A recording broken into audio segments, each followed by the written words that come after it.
ORADEA is 8 miles from Romania's border with Hungary. And more than 20 years after the fall of communism, city streets are as busy as any other Eastern European town at rush hour. And in a developing country, especially now one that's a member of the European Union, you would expect everywhere to be moving forward at some pace or another. But great expectations aren't always reality. It's a lesson learned for Kevin Hoy after years of missions work in Romania. What you realize as you travel around is that so many of the gypsy communities haven't moved forward at all.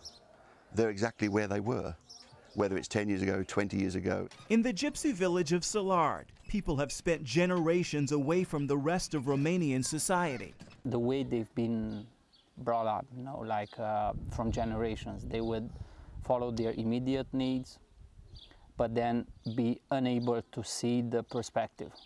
This gypsy village is actually one of the poorest in the area. Homes like the one behind me are made of mud brick. You can take a look and you see it's not sturdy at all, easy to crumble. This is also an area where children don't have the opportunity to go to school, and that can make it rather difficult to dream.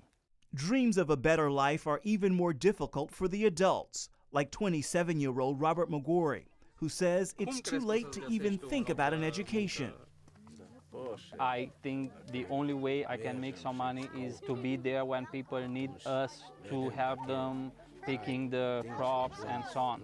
Hope can be hard to find in this gypsy village.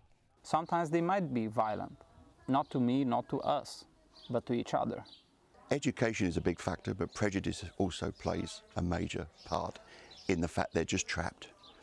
And whatever we're trapped by, in the end of the day, the truth of the gospel can release us. Kevin and his team see the reality of that truth just a few miles away, here in the Tilog Gypsy village, once known for crime and violence. For a while, especially when I wasn't a Christian, I was really angry on these people, knowing that they put a bad sign, a bad mark on my country.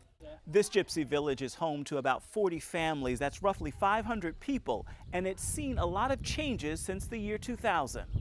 That's the year Kevin Hoy met a young gypsy begging on the streets. We were on our way to eat. This little boy was hungry. He came with us.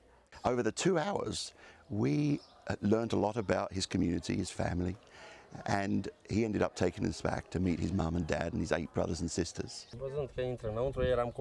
We were shocked to see them on our door. I was with one of my kids in my arms.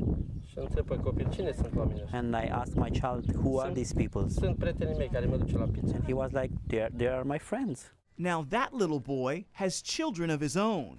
And in the last 10 years, that friendship produced running water for the village, a neighborhood store, a school, and even a church where gypsies have come to Christ. When people have lost hope, which so many have here in Romania, you realize that in the economic circumstances of this country, the social limitations of it, their only hope is Christ. The Tilog Gypsy Village is part of a growing gypsy revival. It's a story documented by TUDOR PETAN and Romania's Alfa Omega television network. God, in His mercy, decided now to work with strong power to these groups marginalized for centuries here in Europe. And it's a sign for me that the time was very short. PETAN witnessed what many call the Toflia miracle. In southeast Romania, 500 gypsies were baptized after accepting Christ in 2009, the largest baptism in Romania's history. Recording artist Daniel DINESCU led worship. We gypsies have singing in our blood, but this has nothing to do with our faith. We sing from our hearts because we were a marginalized people. I remember from school, I was cast aside and despised. But when I was born again, I felt a tremendous peace and joy. Hundreds more answered the call to Christ this year. Kevin Hoy now prays revival will soon reach the residents of Salard. But in the meantime, he and his team preach the gospel without words. There is a place, of course, for talking, and in an educated society, preaching the word, and this is absolutely fundamental. But many of the people we're dealing with here are uneducated. We could talk to them all day long and they wouldn't be able to grasp what it is we're trying to say. Practical evidence of God's love is what the people need. Ephraim Graham, CBN News, ORADEA, Romania.